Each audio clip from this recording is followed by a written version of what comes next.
New from Deaf Crocodile is Shahram Mokri's Black Rabbit, White Rabbit 2025 film. The kind of thing that I expect from Deaf Crocodile. They released a Shahram Mokri 4-film set previously, and that was awesome, with some amazing films within that, and I was really excited when they announced this one. And watching it, it's one of those films I don't get fully. I watched it, there is aspects I get. I really enjoyed it, but did I get it? Absolutely not. The plot kind of revolves around several connected strands. There is a film production happening.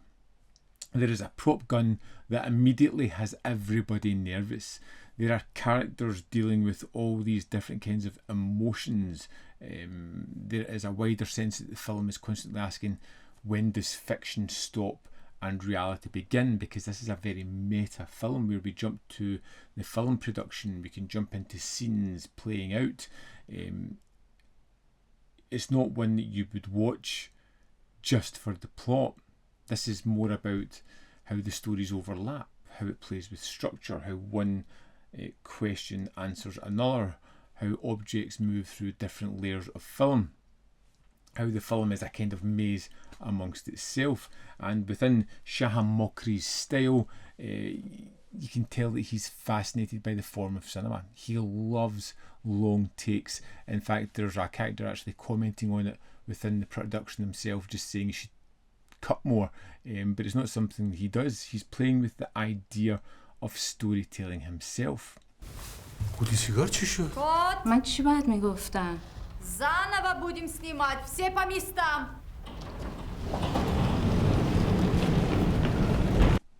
You're watching paths separate. It feels like vignettes at the start, and suddenly everything starts to connect and come together. It feels like the stories are operating not in different mediums, but on different emotional levels. The film makes you feel like you're inside a puzzle, and not the kind of puzzle where everything is neatly laid out in the final 5 minutes. It's far more slippery than that. It's not about just solving the maze, it's about exploring while being stuck inside it. The meta cinema aspect of it was something that's not immediately apparent. It comes about 40 minutes into the film where you suddenly start to realise how it's portraying itself, and there's this fascination and obsession with film that I think is a really great critique from the filmmaker itself. Передайте, пожалуйста, уважаемому Шахраму, что провел со мной кастинг. Да, я хочу с актрисой.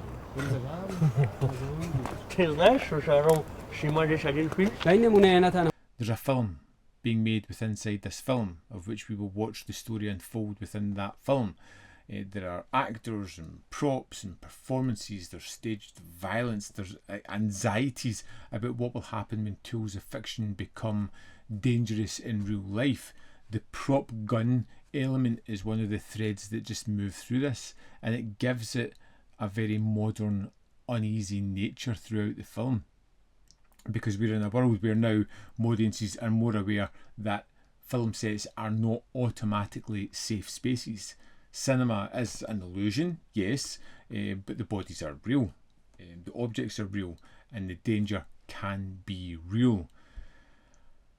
And there is a real anxiety as the film plays within that space between make-believe and consequence. در زندگی همه چی میچرخه تا برمیگرده سر جای خودش.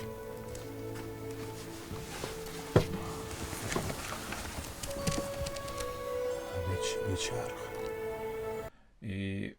There's a character called Babak in this film who is the prop master.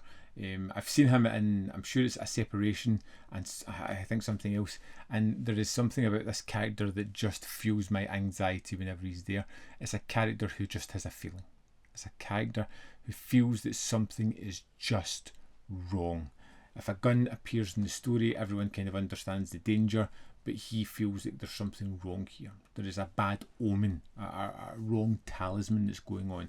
He can't seem to find anybody that will buy into his perception of what's going on. They just kind of push him away, push him in the sidelines. He is supposed to be a well-managed and maintained film set, but again, he moves from one element into another and it feels like a world apart. He seems to dissipate through time. It just seems to vanish in his hands and it becomes part of the illusion. And it's this character that I found really fascinating. There is a belief within that character that something tragic is going to happen and he needs to stop it and make people aware, and the frustration of not being allowed to do that. بله ولی تیرش نمیپرونن ببین نه ترس این تماما زنگ زده است ببین زنگ زده است شما باید کارگردان میدن کارگردان میدن. I love the title, The Black Rabbit, White Rabbit. It feels simple, but it suggests doubles immediately, opposites or mirrors, choices or even tricks as part of a magic act. Something vanishes and reappears in a different form, and this actually happens throughout the film. It's full of reflections and reversals. Characters echo each other. They're often dressed in all black, all white. Situations begin to mirror each other. The more you watch, the more you feel the title starting to be a warning for the film. You're not watching just a typical film play out. There's clues all over it, leading towards the title, leading towards what could possibly be at play here.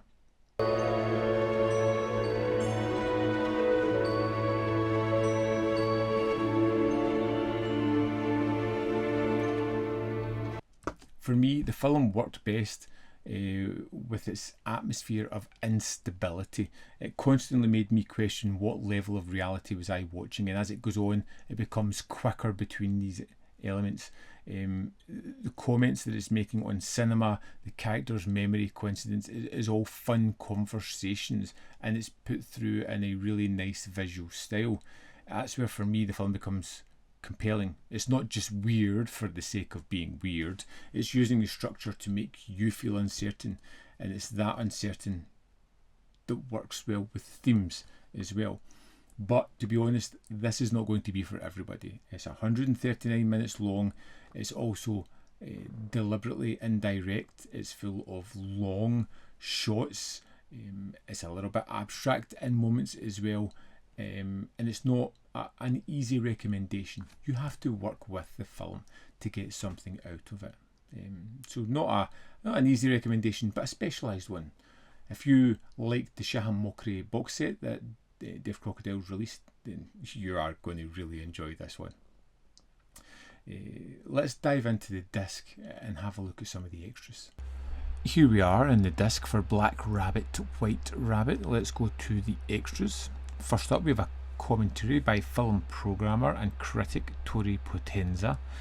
Next, we have a visual essay, The Maze, Entrances and Exits in Black Rabbit, White Rabbit by filmmaker and scholar Stephen Broomer, and he looks at the sort of vying ideas between the black and white and the similarities between certain aspects of the film. It's a fascinating visual essay. Then we have early Shahram Mokri short films. First up, we have The Dragonfly Storm, where you have a series of people who enter an apartment to find a woman dead, and each thinks that they may have caused her demise, and it's one of those one that bends time as well.